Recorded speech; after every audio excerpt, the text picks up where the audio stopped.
All right, today is Tuesday, March 17th, day 2 of our coronavirus social separation. We're going to continue to do the best we can. Yesterday, had a few assignments that we did.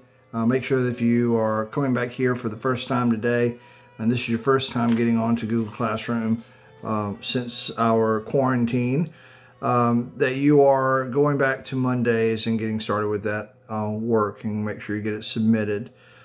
Today's assignments, we're going to be writing an essay. Yesterday you looked at some of the persuasive appeals that Brutus and Antony both used in their speeches.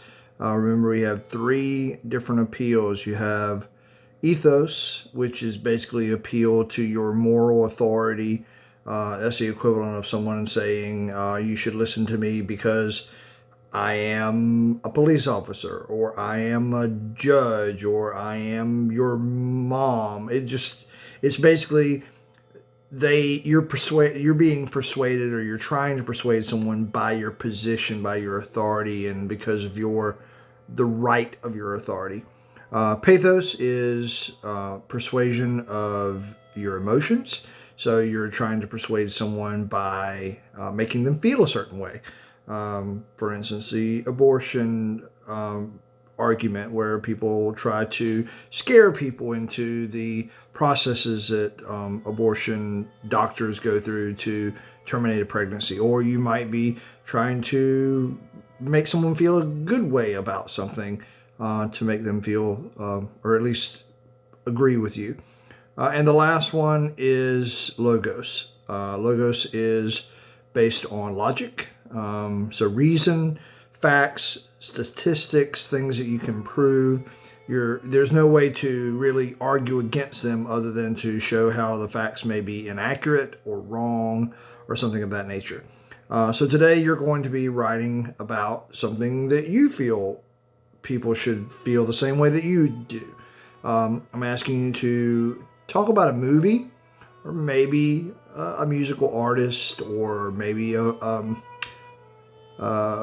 sports athlete, somebody who you feel is underrated, or that people feel is underrated, and you think that they should be taken more seriously.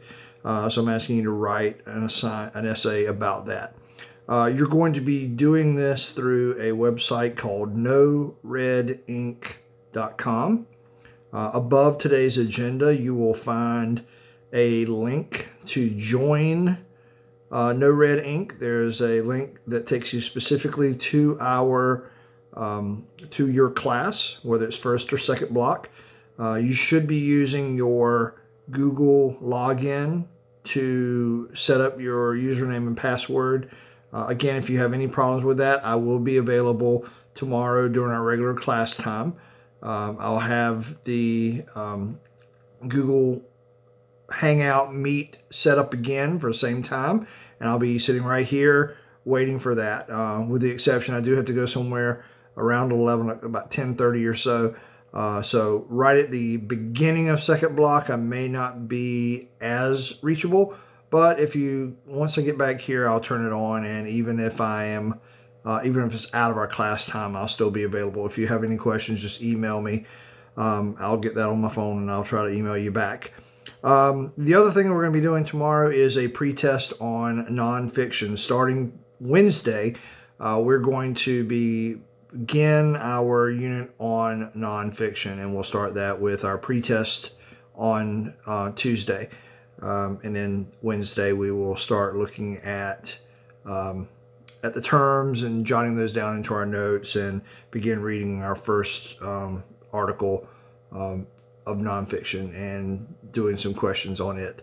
So again, we're doing the best we can. We're going to motor on, keep going, do the best we can with what we have, and still try to learn a little bit, try to get through this trying time. We are going to be doing nonfiction, so I'll have some slideshows, and after you read a story, I'll have some discussion about it, and I'll film another video like this where I talk about the story and what you should have gotten out of it, brief little summary, that sort of thing. But it's no excuse not to read the story. Again, don't forget, the first story we're going to read is going to be on the online textbook. So if you do not have access to a device that you can look at the online textbook, make sure that you go by the school tomorrow on Tuesday or Wednesday and see Mr. Lyde and see about getting an online textbook. I'm going to try to get as much done on Common Lit so that we don't have to use the online textbook as much, but we are going to have to use the textbook for some of the stuff that we have to do. So anyway, good luck on the essay. If you have any questions, get back in touch with me.